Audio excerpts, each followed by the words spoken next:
CNN 360 está de volta e a gente volta, Euripitas, já com uma entrevista importante, que a gente conversa agora com André Odenbright Carvalho, cônsul-geral do Brasil em Miami.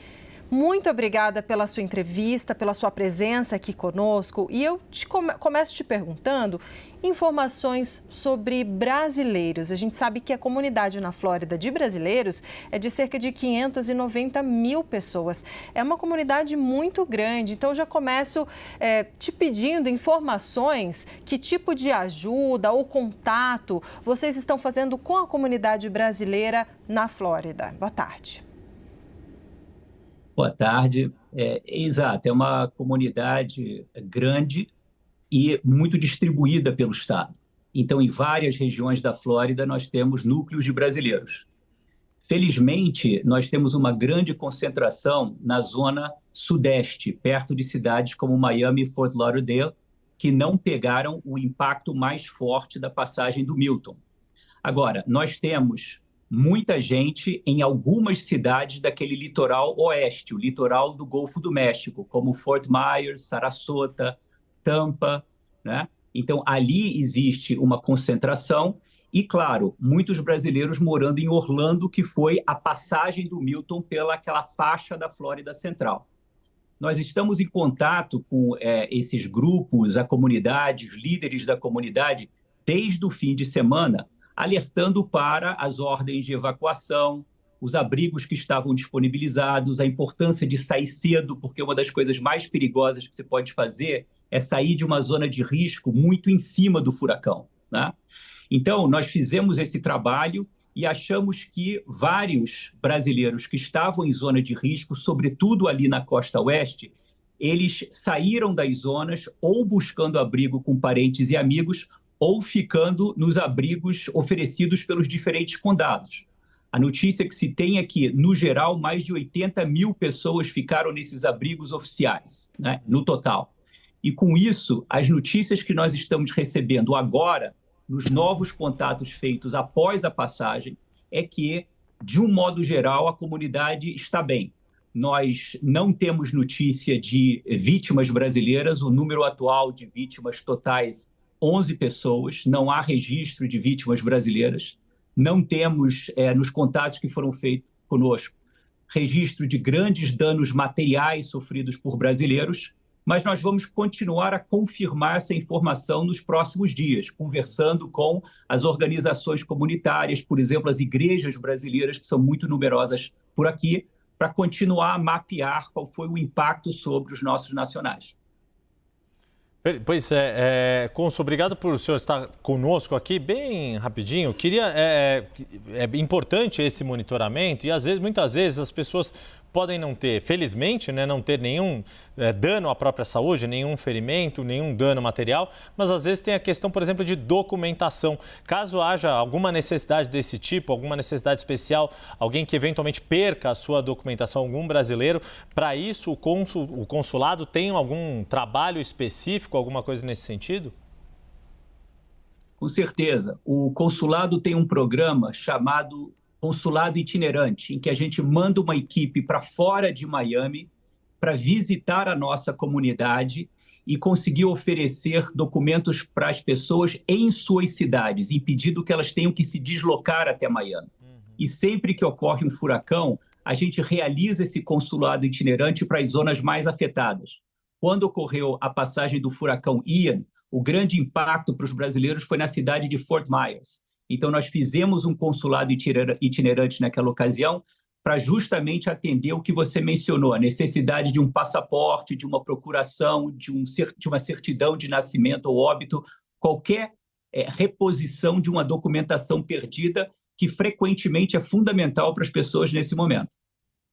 A gente sabe, cônsul, que além do furacão que passou, tornados foram registrados, né, também no estado da Flórida, antes, agora, né, e durante e depois. Então, eu gostaria de saber, a gente sabe que é um estado que tem, infelizmente, essa tradição nessa época do ano de tornado, furacão, e a população, de certa forma, é um pouco preparada para isso, né? Mas nessa época do ano, muda alguma coisa em relação à preparação consular mesmo, né, da diplomacia brasileira?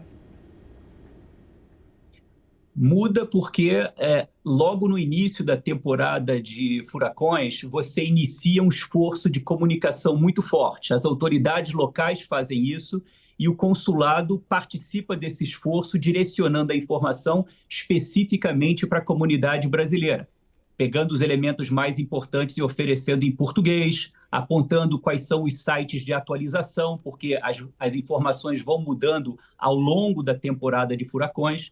Então, garantir que as pessoas têm um plano emergencial, conheçam uma rota de evacuação, tenham o planejamento de quais são os amigos ou parentes que poderiam ser contactados na necessidade de uma saída emergencial, nós fazemos todo esse trabalho de alerta previamente. Nós fazemos isso no Consulado Geral em Miami e o Consulado Geral do Brasil em Orlando faz o mesmo.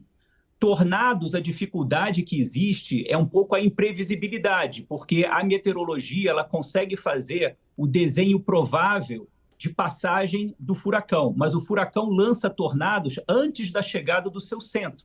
Foi o que aconteceu com Milton. Os tornados chegaram ontem, atingindo áreas que não eram apontadas como as áreas de maior risco por conta do furacão. Então, por exemplo, das 11 vítimas, 4 morreram em St. Lucie, um condado na costa oeste, longe do ponto de chegada, mas é o efeito gerado por tornados. E a infelicidade deles terem passado por uma zona densamente ocupada. Pois cônsul, queria perguntar para o senhor há quanto tempo que o senhor está aí e que a gente sabe que há essas temporadas de furacões, mas justamente essa sequência do Helene associado ao Milton num curto espaço de tempo fez com que houvesse um maior estado de atenção, de emergência e de maior mobilização das autoridades e das próprias comunidades. Dá para a gente dizer que esta atual temporada foi atípica ou exigiu um preparo maior do que nos últimos anos? Como é que a gente colocaria esse atual momento numa escala aí de comparação com outros anos? Certamente a situação atual é atípica, porque nós tivemos, historicamente, o menor espaço de tempo entre a chegada de 2 furacões de grande impacto na Flórida. Esse curto espaço entre Helene e Milton é atípico. Por um lado, gerou um problema, porque uma das dificuldades do Milton, um dos temores, era o que vai acontecer com o entulho ainda espalhado pelo Helene quando passar um novo furacão e lançar isso no ar. Agora, hoje o que se está dizendo é a experiência do Helene fez com que a população engajasse muito mais seriamente no esforço de saída tempestiva, a evacuação. E isso talvez seja um dos fatores pelos quais o número de vítimas seja menor do que foi a passagem do Helene pela Flórida. Cônsul, por fim... Pelo menos até agora. Claro. Felizmente. Qual a recomendação para os brasileiros, né, para a comunidade brasileira ou para quem, de repente, esteja turistando no estado? Qual a recomendação para esses brasileiros no estado? Nesse momento, a recomendação é não antecipar desnecessariamente a sua saída se você ainda está numa zona com chuvas, ventos ou alagamento. As autoridades estão alertando para o grande perigo das pessoas saírem muito rapidamente, tentarem reorganizar a sua vida de forma meio improvisada, cortando linhas, afastando entulho. Há risco, porque muitas linhas de força caíram. E essa combinação de linhas de força e inundação é extremamente perigosa. Então, por enquanto, a recomendação principal manter prudência, cuidado ao sair de onde você está abrigado e retornar para casa no momento em que há total segurança de que o espaço ali não oferece risco.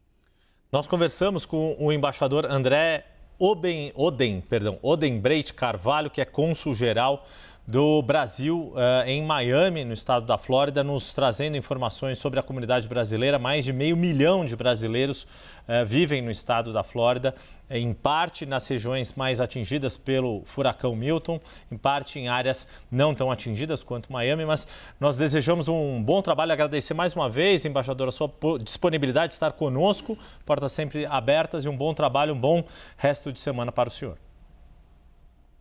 Eu é que agradeço e boa tarde.